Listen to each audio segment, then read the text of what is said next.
1. Buku yang berisi kisahan atau cerita yang dibuat berdasarkan hayalan atau imajinasi pengarang. Pernyataan tersebut merupakan pengertian dari A. Buku teks, B. Buku fiksi, C. Buku non-fiksi, D. Buku cerita.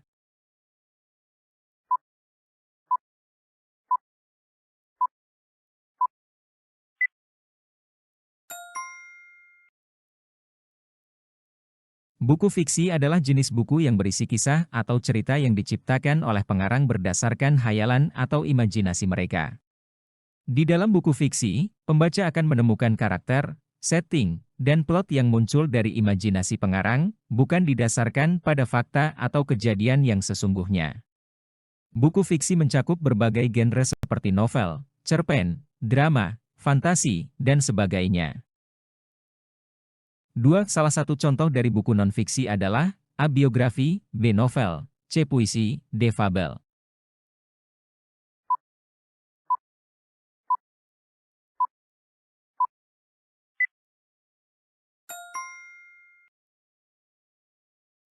Buku non-fiksi adalah jenis buku yang berfokus pada fakta, kejadian sebenarnya, atau informasi yang dapat diverifikasi.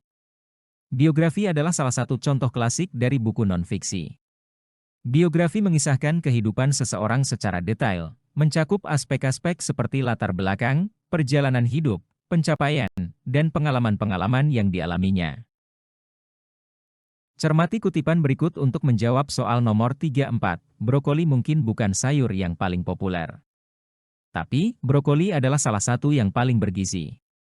Itu sebabnya, brokoli disebut dengan superfood. Brokoli tinggi akan serat, antioksidan, vitamin B, A, C, K, dan zat besi. Baru-baru ini, brokoli telah dipuji karena kemampuannya memerangi osteoartritis. Secara luas, sayuran yang satu ini juga telah lama diakui sebagai pelawan kanker. Penelitian terbaru dari University of East Anglia di Inggris dan diterbitkan dalam jurnal Arthritis dan Rheumatis, mengidentifikasi bahwa brokoli syarat akan senyawa sulforafan. Dalam percobaan laboratorium, senyawa ini ternyata ampuh memperlambat osteoartritis. Sulforafan menampilkan perilaku antiinflamasi dan berperan memperlambat dekomposisi tulang rawan sendi. 3. Hal yang dibahas dalam kutipan teks tersebut adalah A. Cara memproduksi brokoli, B. Manfaat brokoli, C. Penelitian University of East Anglia, D. Brokoli sebagai pelawan kanker.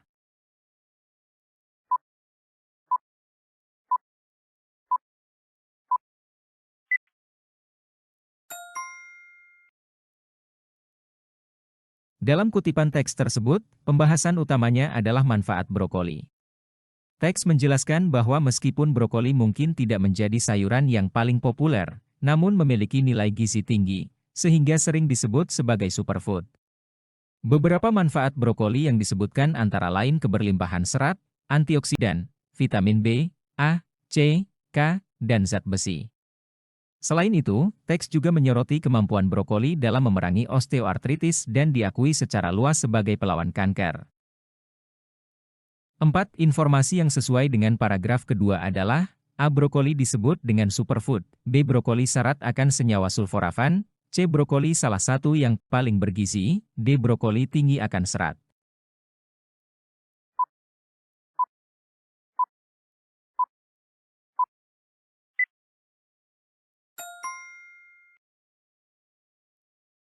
Dalam paragraf kedua kutipan tersebut, informasi yang sesuai adalah mengenai senyawa sulforafan yang ditemukan dalam brokoli.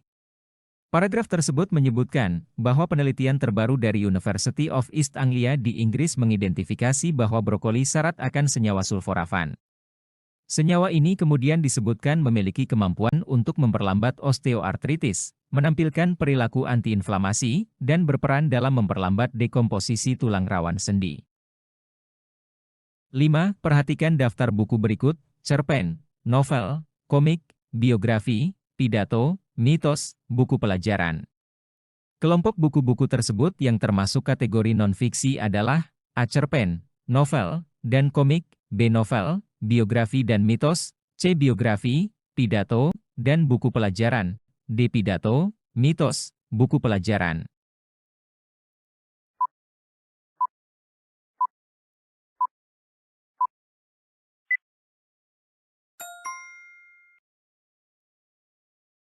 Biografi, pidato, dan buku pelajaran, pilihan ini mencakup buku-buku non-fiksi. Biografi memberikan deskripsi tentang kehidupan seseorang berdasarkan fakta. Pidato mencakup pidato-pidato yang bisa berisi argumen atau informasi nyata, dan buku pelajaran memberikan informasi pendidikan yang sesuai dengan kenyataan. 6. Buku non-fiksi dibuat berdasarkan titik-titik realita, atau hal-hal yang benar-benar terjadi dalam kehidupan kita sehari-hari, A. Opini, B. Pendapat, C. Pandangan orang, D. Fakta.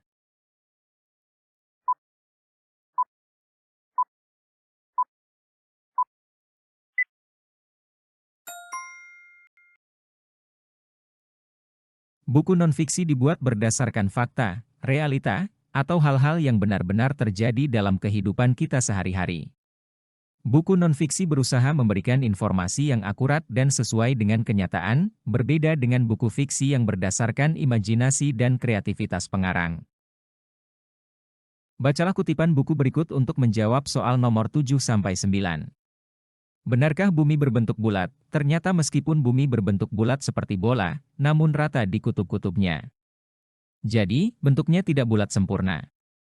Fakta menunjukkan bumi memiliki jari-jari kutub 6.356 km yang lebih pendek dari jari-jari khatulistiwa 6.378 km, demikian pula garis lingkar kutub bumi, 40.008 km, lebih pendek dari garis lingkar khatulistiwa, 40.075 km.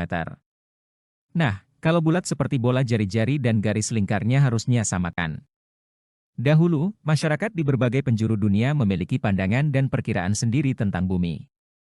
Misalnya orang Yunani kuno, zaman sebelum Masehi, berkeyakinan bahwa dewa-dewa alam berdiam di bumi. Yaitu di Gunung Olympus yang terletak 241 km dari Athena, dan mereka beranggapan bahwa bumi berbentuk pipi.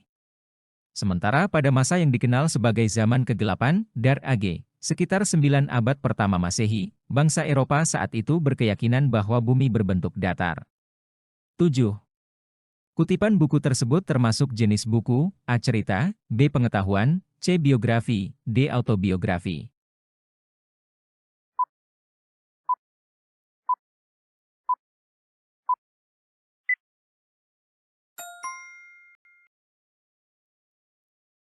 Kutipan buku tersebut termasuk jenis buku pengetahuan karena memberikan informasi dan fakta mengenai bentuk bumi. Isi kutipan membahas topik geografi dan ilmu bumi, dengan memberikan penjelasan tentang bentuk bumi yang sebenarnya tidak bulat sempurna, serta memberikan informasi numerik seperti jari-jari kutub dan khatulistiwa, serta garis lingkar kutub dan khatulistiwa. 8 garis besar informasi yang tersurat pada paragraf kedua adalah A. Bumi berbentuk bulat seperti bola, B. Pandangan dan perkiraan tentang bumi, C. Cara membuktikan bahwa bumi bulat, D. Bumi rata di bagian kutubnya.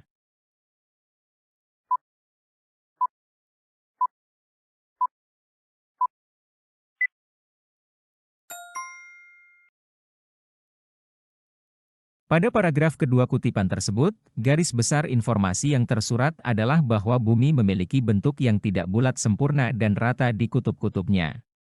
Penjelasan diberikan dengan menyajikan fakta tentang perbedaan jari-jari kutub dan khatulistiwa, serta perbedaan garis lingkar kutub dan khatulistiwa.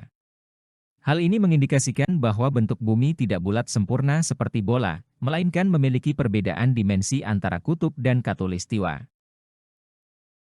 9. Informasi yang sesuai berdasarkan teks tersebut adalah A. Bumi memiliki jari-jari kutub yang sama dengan jari-jari khatulistiwa, B. Bumi memiliki jari-jari kutub yang lebih panjang dari jari-jari khatulistiwa, C. Bumi memiliki jari-jari kutub yang tidak sama dengan jari-jari khatulistiwa, D. Bumi memiliki jari-jari kutub yang lebih pendek dari jari-jari khatulistiwa.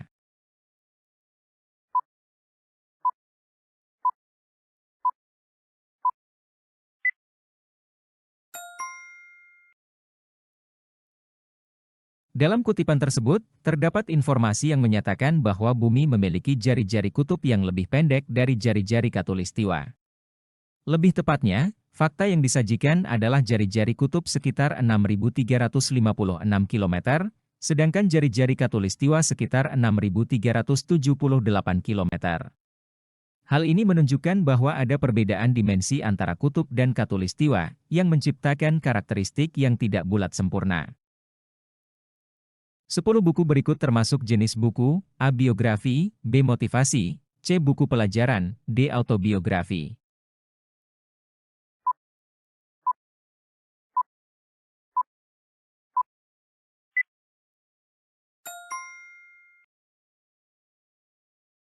Bacalah kutipan buku berikut untuk menjawab pertanyaan nomor 11-13. Karang terdiri dari dua jenis yaitu karang lunak dan karang keras. Karang lunak adalah jenis karang yang jaringannya menutupi kerangka dalam yang lunak. Koloni karang lunak seringkali hidup di karang keras. Walaupun tidak mengeluarkan kerangka kalsium karbonat, karang dewasa atau polip dari karang lunak memiliki bagian dalam yang keras. Bagian ini merupakan struktur penyangga yang kokoh dan lentur. Karang keras adalah jenis karang yang menghasilkan kerangka luar yang keras dan berat. Kerangka keras ini terbuat dari kalsium karbonat. 11. Gagasan pokok paragraf pertama adalah, A. Karang lunak adalah jenis karang yang jaringannya menutupi kerangka, B. Karang dewasa atau polip dari karang lunak memiliki bagian dalam yang keras, C. Karang dewasa merupakan struktur penyangga yang kokoh dan lentur, D. Karang terdiri dari dua jenis yaitu karang lunak dan karang keras.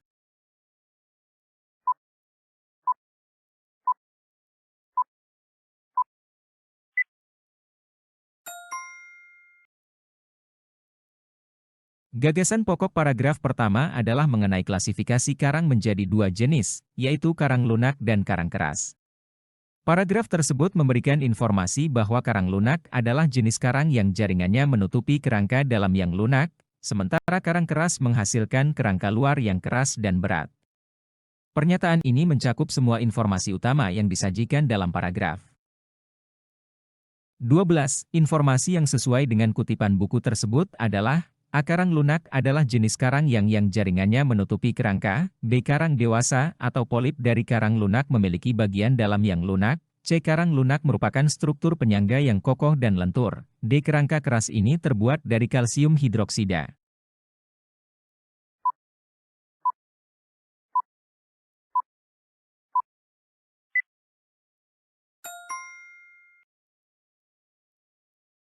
Informasi yang sesuai dengan kutipan buku tersebut adalah bahwa karang lunak adalah jenis karang yang jaringannya menutupi kerangka dalam yang lunak.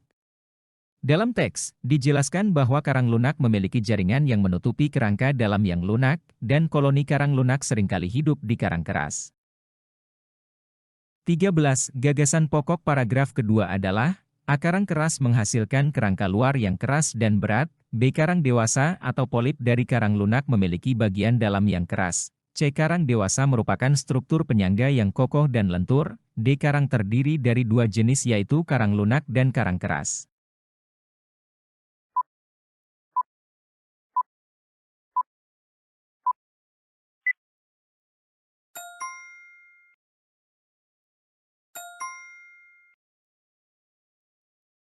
Gagasan pokok paragraf kedua adalah bahwa karang keras adalah jenis karang yang menghasilkan kerangka luar yang keras dan berat. Dalam paragraf tersebut, dijelaskan bahwa kerangka keras dari karang terbuat dari kalsium karbonat. Pernyataan ini merinci karakteristik karang keras dan menjelaskan materi pembentuk kerangkanya. Bacalah kutipan buku berikut untuk menjawab pertanyaan nomor 14-15. Seperti ayahnya, anak laki-lakinya itu terampil memanjat tiang bambu. Tanpa sengaja, si anak laki-laki menyingkap atap rumah. Di balik atap rumah itu, ia melihat bulu-bulu burung yang amat indah di dalam tiang bambu. Dia tertegun sejenak. Bulu-bulu burung, mengapa ada di sini? Namun, selama ini aku tidak pernah melihat ada burung yang tinggal di tempat ini. Apalagi tempatnya tertutup dan tersembunyi. Jadi, tidak mungkin ada burung yang bersarang di tempat ini, demikian pikir si anak laki-laki itu. Lantas ia mengambil bulu-bulu burung. Ingin ditunjukkannya penemuan aneh itu kepada ibunya. Ia pun turun dari atap. 14. Hal yang dikemukakan pada paragraf pertama cerita di atas adalah, A. Selama ini aku tidak pernah melihat ada burung yang tinggal di tempat ini, B. Anak laki-lakinya itu terampil memanjat tiang bambu, C. Jadi, tidak mungkin ada burung yang bersarang di tempat ini, D. Ingin ditunjukkannya penemuan aneh itu kepada ibunya.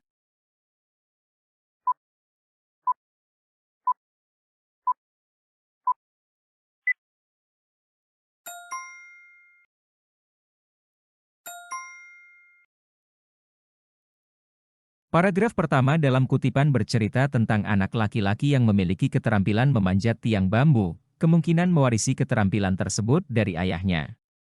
Anak laki-laki tersebut, seperti yang disebutkan dalam paragraf, secara tidak sengaja menyingkap atap rumah ketika memanjat tiang bambu.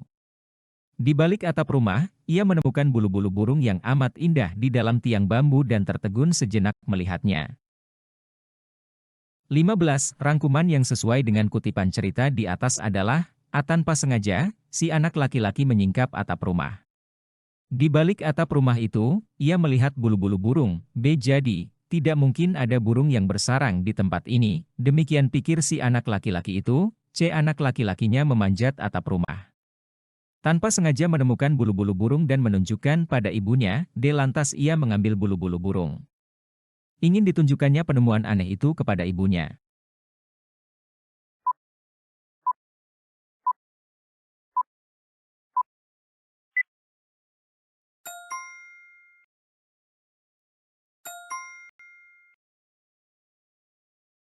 Rangkuman yang sesuai dengan kutipan cerita di atas adalah anak laki-lakinya memanjat atap rumah. Tanpa sengaja menemukan bulu-bulu burung dan menunjukkan pada ibunya. Bacalah kutipan buku berikut untuk menjawab pertanyaan nomor 16-17. Akhirnya, waktu habis karena telah pukul 11:05 dan jumlah murid tak juga genap 10. Semangat besarku untuk sekolah perlahan-lahan runtuh. Aku melepaskan lengan ayahku dari pundakku. Sahara menangis terisak-isak mendekap ibunya karena ia benar-benar ingin sekolah di SD Muhammadiyah. Ia memakai sepatu, kaos kaki, jilbab, dan baju, serta telah punya buku-buku, botol air minum, dan tas punggung yang semuanya baru. Pak Harfan menghampiri orang tua murid dan menyalami mereka satu persatu. Sebuah pemandangan yang pilu.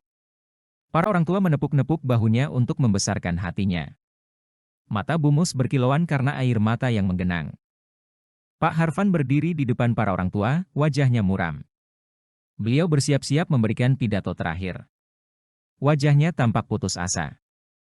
Namun ketika beliau akan mengucapkan kata pertama Assalamualaikum, seluruh hadirin terperanjat karena Tripani berteriak sambil menunjuk ke pinggir lapangan rumput luas halaman sekolah itu. Harun. Kami serentak menoleh dan di kejauhan tampak seorang pria kurus tinggi berjalar terseok-seok. Pakaian dan sisiran rambutnya sangat rapi. Ia berkemeja lengan panjang putih yang dimasukkan ke dalam. Kaki dan langkahnya membentuk huruf X sehingga jika berjalan seluruh tubuhnya bergoyang-goyang hebat. Seorang wanita gemuk setengah baya yang berseri-seri susah payah memeganginya. Pria itu adalah Harun, pria jenaka sahabat kami semua, yang sudah berusia 15 tahun dan agak terbelakang mentalnya. Ia sangat gembira dan berjalan cepat setengah berlari tak sabar menghampiri kami. Ia tak menghiraukan ibunya yang tercepuk-cepuk kewalahan menggandengnya. Mereka berdua hampir kehabisan napas ketika tiba di depan Pak Harfan. Bapak Guru, kata ibunya terengah-engah. Terimalah Harun, Pak, karena SLB hanya ada di Pulau Bangka, dan kami tak punya biaya untuk menyekolahkannya ke sana. 16. Hal yang dikemukakan pada paragraf pertama cerita tersebut adalah, A. Pak Harfan menghampiri orang tua murid dan menyalami mereka satu persatu. B. Pria itu adalah Harun, pria jenaka sahabat kami semua, yang sudah berusia 15 tahun dan agak terbelakang mentalnya. C. Akhirnya, waktu habis karena telah pukul 11:05 dan jumlah murid tak juga genap 10. D. Kami serentak menoleh dan di kejauhan tampak seorang pria kurus tinggi berjalar terseok-seok.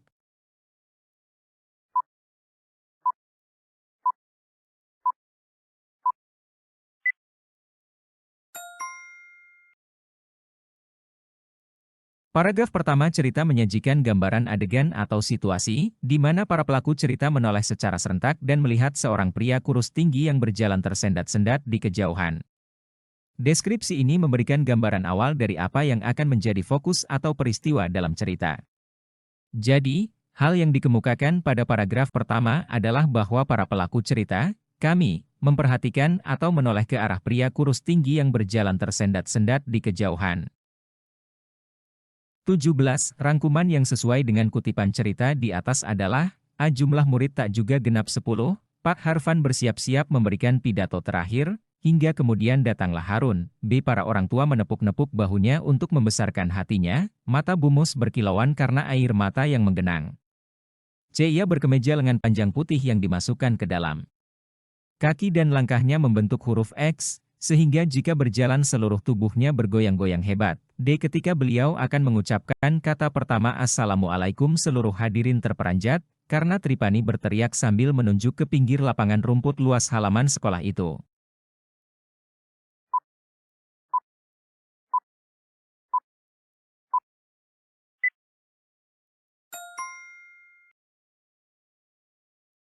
Rangkuman yang sesuai dengan kutipan cerita di atas, adalah jumlah murid tak juga genap 10, Pak Harfan bersiap-siap memberikan pidato terakhir. Hingga kemudian datanglah Harun. Bacalah kutipan buku berikut untuk menjawab pertanyaan nomor 18-10. Kedelai, Glycinemex, sudah dibudidayakan sejak 1500 tahun SM.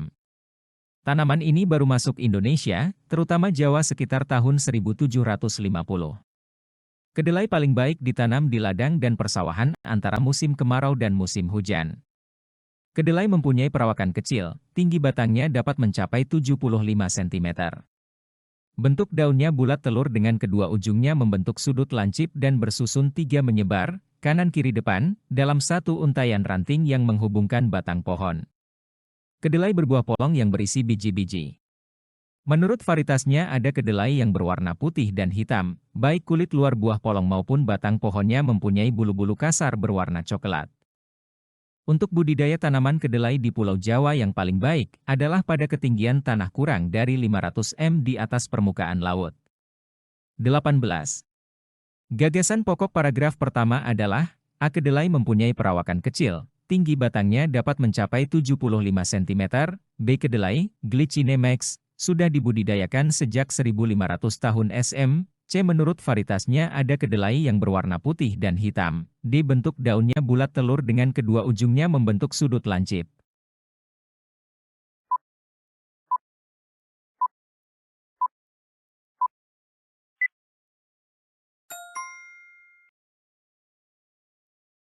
Gagasan pokok paragraf pertama adalah mengenai sejarah budidaya kedelai. Paragraf tersebut memberikan informasi bahwa kedelai, Glycinemex, sudah dibudidayakan sejak 1500 tahun SM dan masuk ke Indonesia, terutama Jawa, sekitar tahun 1750. Gagasan utama paragraf ini fokus pada sejarah dan penyebaran kedelai sebagai tanaman budidaya. 19. Gagasan pokok paragraf kedua adalah, A. Kedelai mempunyai perawakan kecil, tinggi batangnya dapat mencapai 75 cm, B. Kedelai, Glycinemex, sudah dibudidayakan sejak 1500 tahun SM, C. Menurut varietasnya ada kedelai yang berwarna putih dan hitam, D. Bentuk daunnya bulat telur dengan kedua ujungnya membentuk sudut lancip.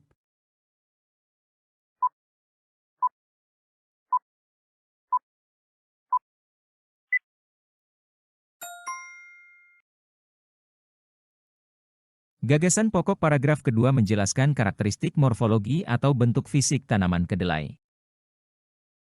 20. Rangkuman teks tersebut adalah, A. Menurut varietasnya ada kedelai yang berwarna putih dan hitam, baik kulit luar buah polong maupun batang pohonnya mempunyai bulu-bulu kasar berwarna coklat. B. Kedelai, Glycinemex, sudah dibudidayakan sejak 1500 tahun SM. Tanaman ini baru masuk Indonesia, terutama Jawa sekitar tahun 1750. C. Untuk budidaya tanaman kedelai di Pulau Jawa yang paling baik adalah pada ketinggian tanah kurang dari 500 m di atas permukaan laut. D. Kedelai, Glycinemex, sudah dibudidayakan sejak 1500 tahun SM.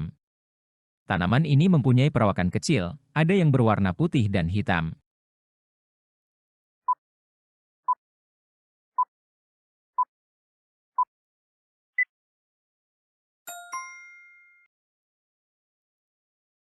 Rangkuman teks tersebut adalah kedelai, Glycinemex, sudah dibudidayakan sejak 1500 tahun SM. Tanaman ini mempunyai perawakan kecil, ada yang berwarna putih dan hitam.